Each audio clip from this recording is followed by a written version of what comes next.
안녕하세요. 대한변호사협회 이혼 전문 조성구 변호사입니다. 제가 얼마 전에 이혼 전문 변호사가 가장 많이 하는 소송 중에 하나로 성적 자기결정권 침해 위자료 소송에 대해 가지고 영상을 찍은 적이 있습니다. 그 이후에 많은 분들이 관련해 가지고 문의를 주시고 있는데 한결같이 말씀을 하시는 부분들이 있더라고요. 증거 수집은 어떻게 해야 되냐, 어떤 증거가 필요하냐, 소송 과정은 어떻게 되냐, 기간이 얼마나 걸리냐, 이런 등등 많은 질문들을 주시고 계십니다. 그래서 이번 시간에는 제가 직접 진행했던 성적 자기결정권 소송 판례를 통해서 소송이 어떻게 진행되는지 설명드려 보도록 하겠습니다.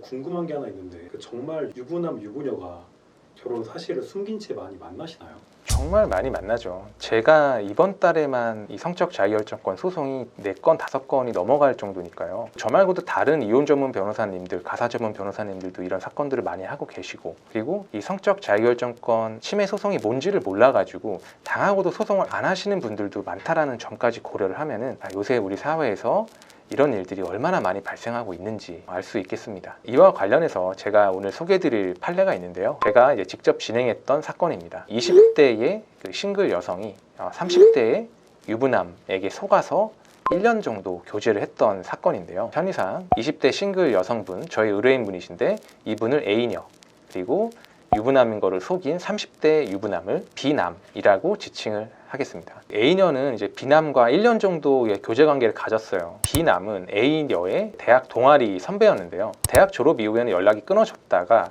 우연한 기회로 A녀가 취직을 한 이후에 B남을 거래처 직원으로 만나게 됐어요. 그러니까 서로 되게 신기하다, 우리가 이렇게 만나다니, 이런 얘기를 하다가 교제 관계까지 가게 됐는데요. 이렇게 1년 정도를 사귄 거예요. 펜션도 놀러 가고, 호텔에서 호캉스도 하고, 홍대나 신촌, 강남역에서 데이트도 하고, 되게 그냥 일반적인 연인처럼 잘 지냈거든요. 결혼에 대한 이야기도 나중에 우리 결혼한 몇 살쯤 할까, 이런 얘기까지도 했던 그런 평범한 연인 관계였어요. 그런데 어느 날에 B남이 A님한테 다급하게 전화를 한 거예요. 전화를 받아보니까 B남이 하는 말이 뭐냐면, 큰일 났다, 너 소송을 당할 수가 있다, 이렇게 얘기를 하는 거예요. A녀 입장에서는 황당한 얘기죠. 아니, 소송이라니, 누가 소송을 한다는 거냐 나한테. 그렇게 얘기를 하니까 B남이 우리 와이프가 한대, 이렇게 얘기를 한 거예요. A녀는 황당한 거죠. 오빠가 지금 유부남이었어? 이렇게 물으니까 B남이 사실 결혼을 했다. 그래서 A녀가 아니, 어떻게 그럴 수가 있냐, 나한테 지금까지 1년을 속이고, 범죄 아니냐, 이런 식으로 얘기하니까 B남이 정말 미안하다, 나도 얘기하려고 했는데 네가 너무 좋아가지고 얘기할 타이밍을 놓쳤다, 이런 식으로 얘기를 한 거죠. 그래서 A녀는 B남에게 알겠다, 그러면은 오빠 와이프한테 제대로 얘기를 해라.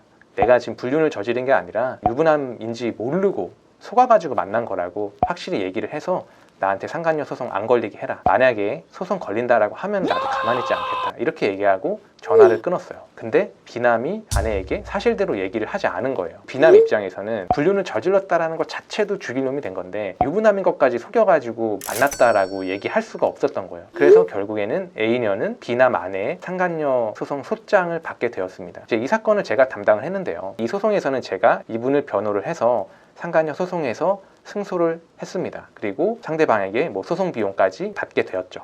이거 억울하게 상간녀로 몰렸는데 상간녀 소송에서 승소한 것만으로는 화가 절대 안 풀릴 것 같은데. 당연히 안 풀리죠. 일단 승소한 거는 다행이라고 생각하시기는 했지만 사실 이 남자한테는 아무런 피해가 없는 거니까요. 그래가지고 저는 말씀을 드렸어요. 지금 B남에 대해 가지고 위자료 청구 소송을 우리가 역으로 할 수가 있다. 성적 자기결정권 침해 소송을 해서 유부남인 걸 속인 행위에 대해 가지고 책임을 물을 수가 있다라고 말씀을 드렸고, A녀는 당연히 그러면은 저 B남에게 소송하겠습니다, 이렇게 말씀을 하셔가지고 이 부분도 변호를 하게 되었습니다. 그래서 B남을 상대로 성적 자기결정권 침해 소송을 제기를 하게 되었어요.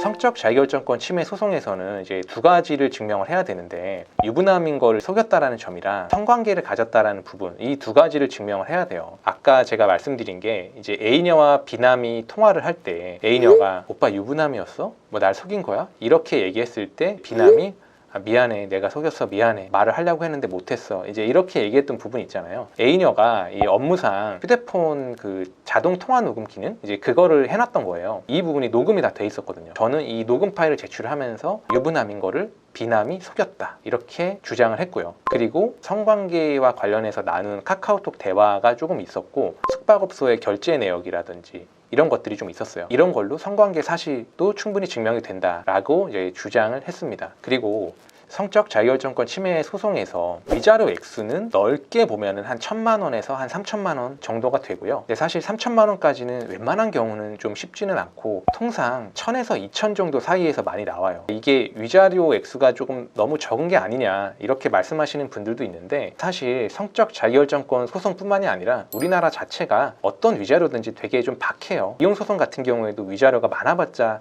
한 3,000만 원 정도, 이 정도밖에 안 되는 거니까 성적 자기결정권 침해 소송도 한 1,000에서 2,000 정도 사이, 뭐 요 정도가 인정이 되는 편인 거는 어쩔 수 없을 것 같습니다. 네, 하지만 저는 일단은 3,000만 원 정도를 청구를 했어요. 보통 성적 자기결정권 소송 위자료는 교제 기간, 그리고 뭐 기망 행위의 정도, 당사자의 연령, 뭐 이런 거에 따라 가지고 정해지는 건데, 가장 중요한 건 역시 교제 기간이에요. 교제 기간이 길면 길수록 당연히 정신적 고통이 더 크니까 위자료가 그만큼 높게 나오는 건데, 이분은 1년 정도를 사귀었죠. 절대 짧은 기간은 아닙니다만 다른 사건과 비교했을 때 굉장히 긴 기간이라고 볼 수는 없기 때문에 3,000만 원까지는 사실 좀 어려운 점은 있었어요. 네, 하지만 제가 이제 강조를 했던 부분은, A녀 같은 경우에는 B남에게 속아가지고 교제를 한 이후에 B남의 아내에게 상간녀로 몰려가지고 소송까지 당했잖아요. 그걸로 인해 가지고 돈도 쓰고 시간도 쓰고 다 썼단 말이에요. 그런데 B남이 자기 아내에게 제대로만 얘기해줬으면 애초에 이 소송이 없었을 것이고, 나중에라도 정확하게 얘기해줬으면 소송을 취하했을 거 아니에요. 근데 B남은 끝까지 이 사실을 아내에게 숨겼기 때문에 결국에는 판결까지 갈 수밖에 없었고, 이 과정에서 고통도 상당했거든요. 이런 점을 강조를 했고,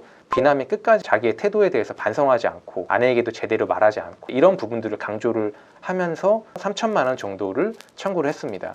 소송 기간은 6개월 정도가 걸렸고요. 대략 한 6개월 정도 걸린다고 생각하시면 될 것 같아요. 해당 소송에 대한 법원은 어떤 판결을 내렸나요? 제가 승소했죠. 법원은 B남이 A녀에게 자기가 유부남이라는 사실을 숨긴 점을 불법행위로 인정을 했습니다. 왜냐하면 누군가와 성관계를 할지 말지를 결정함에 있어가지고 이 사람이 기혼인지 아닌지에 대한 여부는 굉장히 중요한 요소이잖아요. 그래서 이 부분을 갖다가 적극적으로 나는 싱글이야 라고 속인 경우뿐만이 아니라, 자기가 유부남이라는 거를 말을 하지 않음으로써 속인 것도 다 이거는 기망행위에 해당된다, 불법 행위이다, 이렇게 법원은 판단을 했고요. 위자료 액수에 대해서는 A녀가 받은 정신적 고통이 굉장히 컸던 점, 그리고 B남의 기망행위의 정도가 굉장히 좀 심각한 점, 이런 점을 고려해가지고 위자료 3,000만 원을 다 인정을 해줬습니다. 의뢰인 A녀께서는 B남에게 속아가지고 1년이라는 시간을 허비한 것에 대한 정신적 고통이 되게 컸고, 뭐 이런 상황에서 상간녀 소송까지 당하고 많이 힘든 상태셨는데요. 그래도 어찌 되었던 간에 상간녀 소송에서도 승소를 하고 성적 자기결정권 침해 소송을 통해서 B남에게 3,000만 원을 받을 수 있었기 때문에 결과적으로는 잘 마무리가 된 사건이었습니다. 그래서 이제 이분께서는 저한테 끝까지 함께 해주셔서 뭐 감사하다, 좋은 판결 받게 해주셔서 감사하다, 이렇게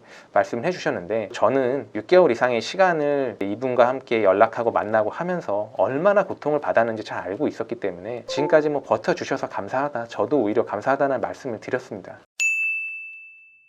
이 사건처럼 유부남에게 속았다, 이런 상황이라면은 정말 정신적 고통이 너무 커요. 우리가 뭐 가족을 제외하고 가장 믿을 만한 사람이 연인이잖아요. 이렇게 믿었던 연인에게 배신을 당한 그 기분, 완전히 농락을 당한 거잖아요. 나는 이 남자를 정말 사랑했고 뭐 결혼까지 생각을 했는데, 이 남자는 알고 보니까 유부남이었다, 애도 있었다, 이러면은 그 정신적 고통이 얼마나 크겠어요. 사실 이런 기분은 당사자가 아니라면은 100% 공감을 할 수 없을 텐데, 저는 이 수많은 성적 자기결정권 소송을 하면서 이런 분들을 수십 분 이상을 만나봤기 때문에 간접적으로나마 충분히 많은 경험을 해서 이분들 마음이 정말 많이 공감이 갑니다. 어떻게 보면은 뭐 1,000만 원, 2,000만 원, 3,000만 원이라는 이 위자료 액수가 너무 박한 게 아니냐라는 생각을 충분히 하실 수가 있고, 저도 동감을 해요. 하지만 현행법상 유부남, 유부녀에게 속은 경우에 할 수 있는 방법은 성적 자기결정권 침해 소송을 통해서 상대방의 잘못을 객관적으로 확인을 받고 위자료를 받아내는 방법밖에는 없거든요. 그래서 선택의 여지가 없다고 생각합니다. 이 소송은 무조건 하셔야 되는 거예요. 비슷한 상황에 처해 계신 분들이 있다면 제게 연락을 주세요. 제가 최대한 도움을